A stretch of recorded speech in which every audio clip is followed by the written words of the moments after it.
Assalamualaikum warahmatullahi wabarakatuh. Nama saya Keiza Raihana Bilqis Asyafa dari kelas 7H.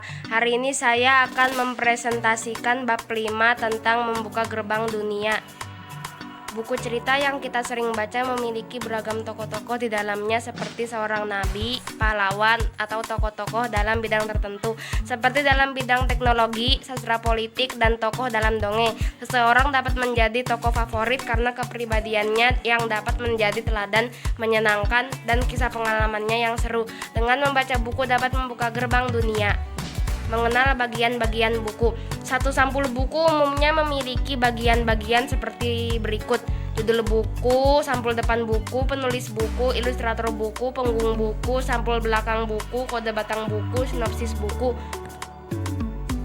2. Halaman hak cipta membuat informasi tentang pembuat buku. Penulis adalah orang yang menulis materi buku. Ilustrator adalah orang yang merancang konsep gambar dan membuat ilustrasi buku. Editor adalah orang yang memberi masukan kepada konsep, naskah, dan menyunting teks pada buku. Desainer adalah orang yang merancang dan mengerjakan tata letak pada buku. Anggota tim lain yang bertanggung jawab terhadap materi buku, misalnya penelaah, penanggung jawab, penyelia. B. Informasi tentang penerbit, alamat fiksi, dan alamat daring penerbit buku.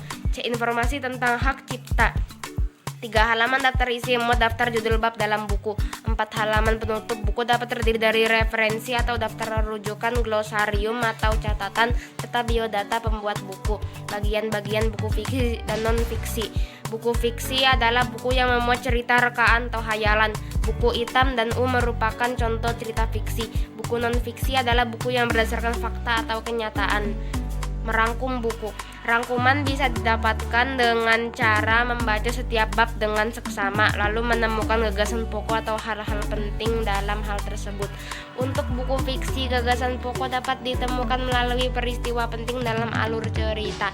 Untuk buku non-fiksi, gagasan pokok dapat ditemukan dengan cara menentukan ide pokok pada setiap paragraf atau hal-hal penting pada setiap bab. Setelah itu, kalian tinggal menyusun setiap gagasan utama tersebut ke dalam satu karangan. Menyajikan tanggapan terhadap buku. Hal yang dapat dilakukan untuk menyajikan tanggapan terhadap buku yaitu: 1. Mencari informasi terkait materi dalam buku dengan lebih cepat. 2. Memberikan informasi pendukung saat kalian menyajikan buku tersebut secara lisan dan tertulis kepada orang lain.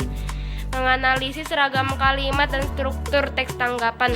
Ragam kalimat yang digunakan dalam teks tanggapan. 1. Tanggapan yang menguatkan atau menyetujui pendapat penulis. 2. Tanggapan yang menolak pendapat penulis. 3. Tanggapan yang memberikan saran kepada penulis. Terima kasih. Sekian. Wassalamualaikum warahmatullahi wabarakatuh.